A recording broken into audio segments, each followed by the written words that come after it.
दोस्तों question number 23 भी बड़ा इंटरेस्टिंग है। वर्मा सर कह रहे हैं कि आपके पास एक स्मूथ सरफेस थी, यानी कि इसका जो कोफिशिएंट ऑफ फ्रिक्शन है वो 0 है। ये आपकी स्मूथ सरफेस है। इसके ऊपर एक ब्लॉक रखा है जिसका मास 7 kg का है। इसके ऊपर उन्होंने 3 kg का रख दिया है और ये जो दो सरफेस है ये रफ सरफेस है, यानी इनका कोफिशिएंट ऑफ फ्रिक्शन होगा, म्यू है इनके बीच में।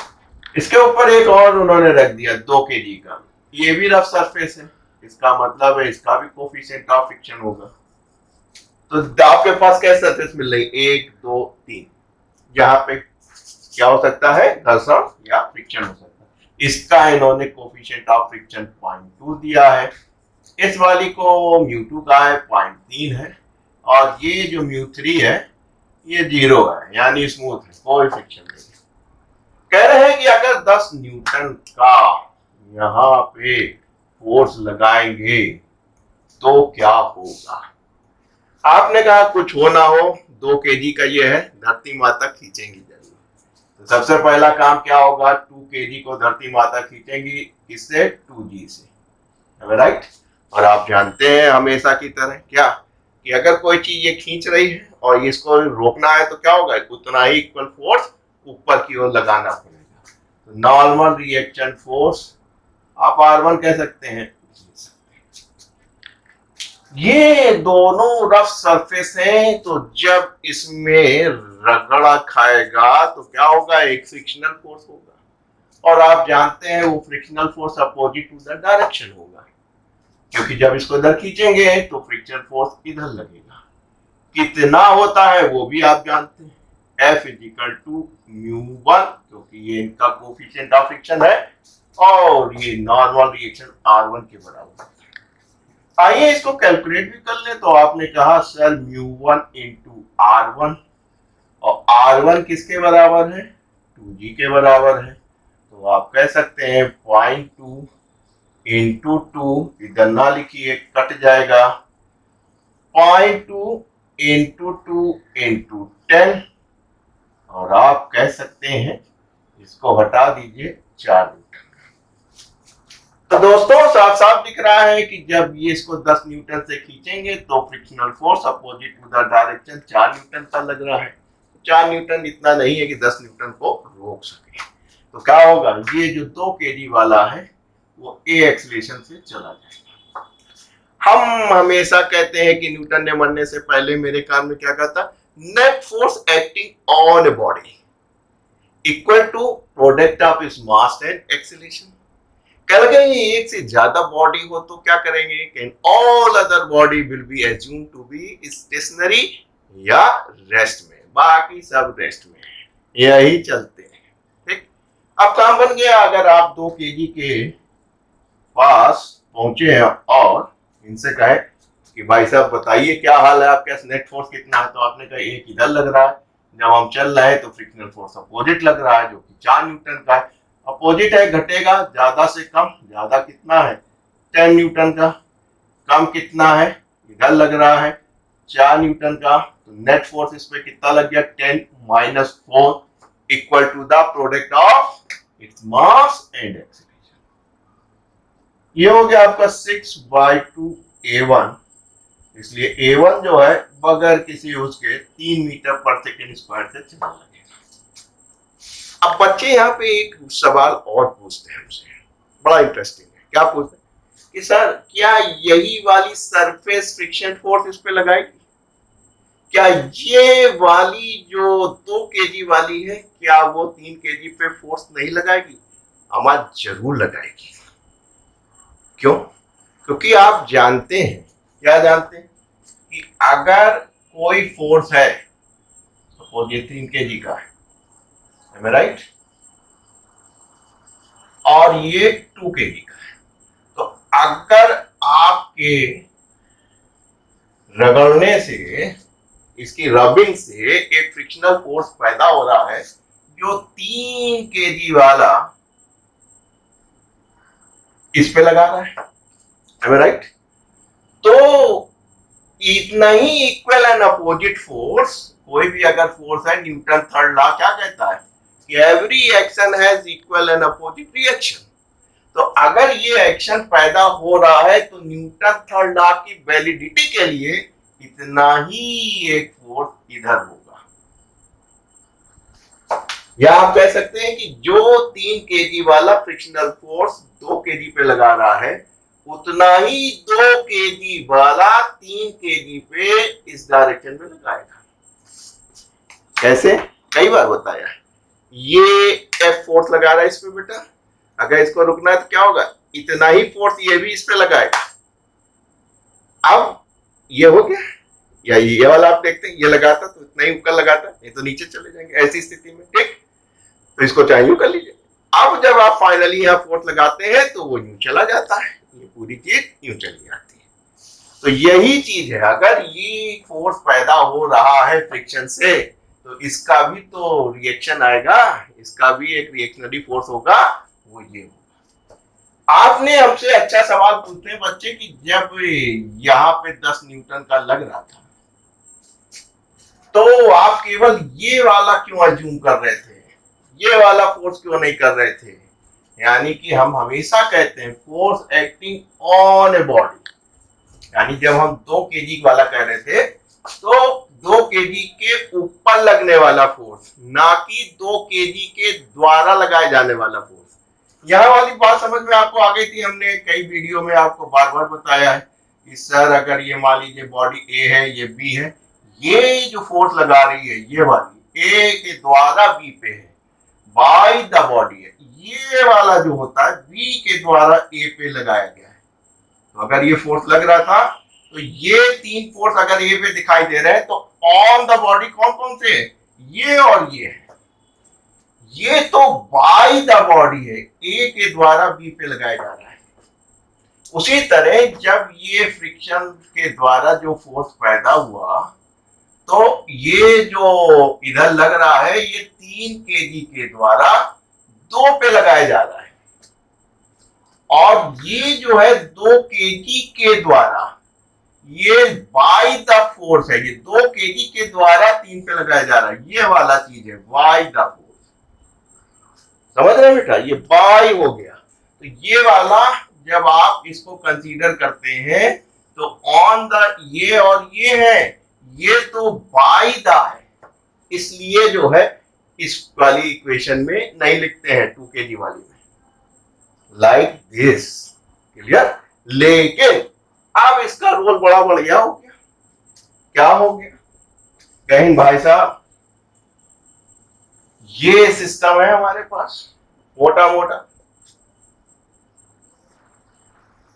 7 kg जो कि स्मूथ है, ये आपका क्या है बेटा 3 kg का है, राइट? और ये क्या है आपका 2 kg का है। आपने इसकी इक्वेशन तो निकाल ली कि साहब 10 न्यूटन लगा रहे थे तो हमको A1 मिल गया था, कोई दिक्कत नहीं। कहीं अब क्या होगा, क्या लगे अब हम 3 kg पे फोकस करेंगे, तो क्या लगे ये वाला फोर्स, ये वाला जो फोर्स है वो 3 kg के द्वारा 2 पे लगाया जा रहा है। तो प्रश्न उठता है कि 3 kg पे कितना फोर्स लग रहा है।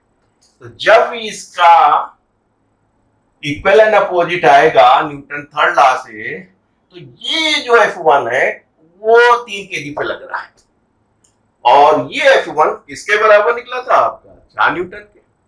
आप देखिए इसकी क्या हाल होंगे यहाँ वाले में।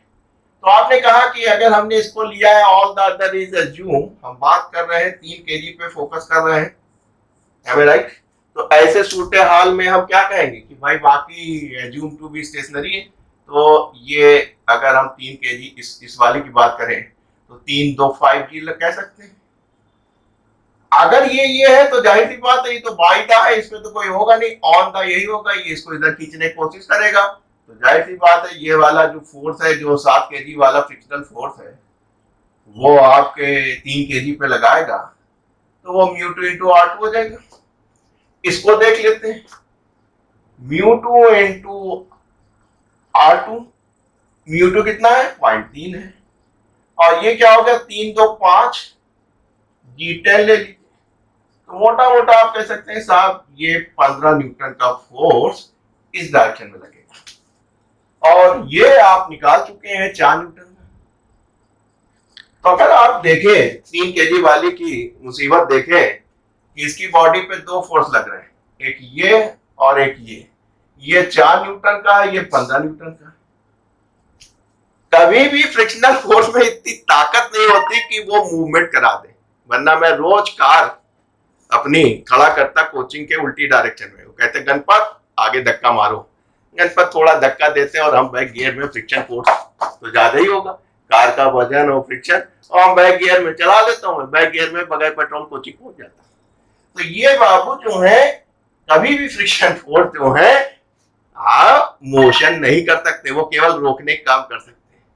तो ये केवल रोकने का काम करेंगे, तो किसको रोकने का काम करेंगे? इन दोनों के बीच में रख रहे हैं तो 7 kg को रोकने का काम करेंगे, और जैसे ही 7 को रुका तो ये तो स्मूथ सरफेस है, जैसे ही ये एक तरीके से रुके यानी कांटेक्ट फोर्स का काम किया तो ये स्मूथ सरफेस है, ये चल देंगे। यानी ऐसी सूरत हाल में ये दोनों, इस ये फोर्स इससे ज्यादा है, इसलिए ये कांटेक्ट फोर्स इसको रोकने का काम करेगा, इसको यानी इन दोनों को बांध लेगा, और जो कॉमन एक्सीलरेशन होगी इसकी और इसकी, मान लीजिए इसको A2 मान लीजिए, इसको A3 मान लीजिए, दोनों कंबाइन होके एक कॉमन एक्सीलरेशन K से चलती है। तो ऐसे सूरत हाल में चूंकि ये स्मूथ है, जैसे ये रुके ये फट से चल दिए, तो इसका मतलब ये है कि net force acting on 3 kg पे इक्वल टू, तो केवल एक ही फोर्स लगेगा, ये तो केवल रोकने का काम करेगा इन दोनों को, इतना तो है नहीं कि इनको चला दे, ठीक। तो ये बराबर किसके हो जाएगा? Mass into acceleration. काम बन गया आपका, ये आपका 4 का है, ये 10 का है, ये ए है, तो ये बराबर 0.4 मीटर पर सेकेंड स्क्वायर। तो इसका मतलब जो है कि A2 और A3 जिनकी एक्सीलरेशन ए होगी वो भी 0.4 मीटर पर सेकेंड के स्क्वायर के तरह से एक्सीलरेशन से इस फोर्स के द्वारा इस डायरेक्शन में चलने लगेंगे, है ना? बढ़िया थी। आइए चलते हैं इसके बी पार्ट पर। बी पार्ट क्या कह रहा है? बी पार्ट कह रहा है कि अगर अगर अगर यही जो फोर्स है, सिस्टम यही है, यही जो फोर्स है, यही जो फोर्स है वो इस पे लगाया जाए 10 न्यूटन का, इस वाले पे लगाया जाए, तब क्या होगा? राइट? तब क्या होगा? A1 A2 A3 का क्या होगा? बहुत सिंपल है, आप देखिए, जैसे ही आप करेंगे इसको, राइट, तो क्या होगा? रगड़ा होगा, ये दोनों रगड़ेंगे। जैसे ही आप मान लीजिए ये 2 kg ये 3 kg यूं रगेंगे तो फिर रबिंग होगी, जिससे फ्रिक्शनल फोर्स होगा, और फ्रिक्शनल फोर्स किसका काम करता है? रोकने का। आप देख लीजिए, ये अगर फ्रिक्शन है और ये आपकी कार है, ठीक है, और ये म्यू हम मान लेते हैं 0.2 का ही मान ले, ये हमारी 1000 ग्राम की है, तो आपके हिसाब से तो फ्रिक्शनल फोर्स इतना है म्यू आर के, तब तो ये इधर चल देनी चाहिए ना, हमको इधर बढ़ाने की जरूरत ही नहीं है, फ्रिक्शनल फोर्स लग रहा है, चल दे। तो फ्रिक्शनल फोर्स केवल रोकने का काम करते हैं, इवन हम थोड़ा सा भी फोर्स दें तो भी इधर इतना हो, भाई नेट फोर्स इतना हो गया कि साहब इधर ज्यादा हो गया, इधर चल दे, हाँ हाँ, ये केवल रोक सकते हैं और कोई काम नहीं कर सकते। ये आपके नाते रिश्तेदार हैं, जब भी आप तैयारी करेंगे तो आपके लिए बाधा पहुंचाने का काम करेंगे। खैर, कोई जरूरी नहीं सब जगह अच्छे भी होते हैं। F1 is equal to μ1 into R1, ये ले लिया, ठीक है भाई साहब। R1 देखिए पहले से था, कोई दिक्कत नहीं, और इस वाले को भी देख लीजिए, all the other is stationary, तो ये हो गया, और ये आपका μ2 हो गया, एम राइट? तो इन दोनों फोर्स को अगर हम निकाल भी ले तो आपको देखा होगा पिछले सवाल में ये करीब 4 न्यूटन का था, ये 15 न्यूटन का था। ठीक है, फिर से निकाल ले। तो भाई साहब ये तो 19 न्यूटन का इधर लग रहा है, तो ये 10 न्यूटन का चलना ही नहीं चाहिए था। 19 न्यूटन ज्यादा है, तो ये 10 माइनस 19 माइनस 10 यानी 9 न्यूटन के फोर्स, इसको इधर चलना चाहिए। हाँ हाँ हाँ हाँ, ये सब बाधा पहुंचाने रोकने वाले हैं, ये सब रोकने वाले हैं। ये इसको रोक लेगा, इस वजह से ये इसको रोक लेगा। जैसे रोकेगा ये स्मूथ है, तो पूरा का पूरा सिस्टम एक कॉमन एक्सीलरेशन से इधर चल देगा 10 न्यूटन से। तो आपने कहा कि भाई साहब 10 फोर्स हमारे पास 2 + 3 + 7 एक्सीलरेशन 1, 10/12 ए यानी 10/12 5/6 मीटर पर सेकंड स्क्वायर से चल जाएगा। अब देखिए केस 3 देख लीजिए, सी पार्ट में। सी में क्या होगा? सी में कह रहे हैं, फिर से बना देते हैं जल्दी से, कि साहब अब की बार जो है हमने यहां पे लगा दिया 7 kg पे 10 न्यूटन का फोर्स लगा दिया, 10 न्यूटन का फोर्स लगा दिया। तो भाई साहब यहां पे भी फ्रिक्शन था, यहां भी फ्रिक्शन था, और आपने देख लिया कि भाई साहब ये जो फ्रिक्शन था वो 4 न्यूटन का था, और ये फ्रिक्शन 15 न्यूटन का आ गया था। मैं राइट?